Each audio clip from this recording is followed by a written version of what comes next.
কোনো রকম বৈজ্ঞানিক গবেষণা ছাড়াই শুধু অনুমানের ভিত্তিতে দেশে জেনেটিক্যালি মডিফাইড ধান বা গোল্ডেন রাইসের অনুমোদন দিলে তা ভোক্তার স্বাস্থ্য ঝুঁকি বাড়াবে।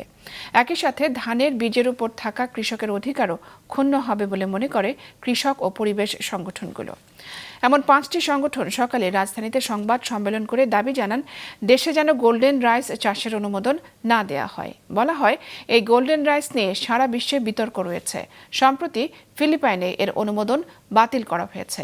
জানানো হয়, বিশ্বের কোথাও অনুমোদন না পেলেও বাংলাদেশে গোল্ডেন রাইসের অনুমোদনের জন্য বহুজাতিক কোম্পানিগুলো প্রচেষ্টা চালাচ্ছে। এর আগে 2013 সালে 7টি শর্ত সাপেক্ষে দেশের জেনেটিক্যালি মডিফাইড বিটি বেগুনের অনুমোদন দেয়া হয়। তবে সেই শর্তগুলো এখন মানা হচ্ছে না। বাংলাদেশে তোড়জোড় চলছে যে গোল্ডেন রাইসের জেনেটিক্যালি মডিফাইড গোল্ডেন রাইসের অনুমোদন দিতে হবে।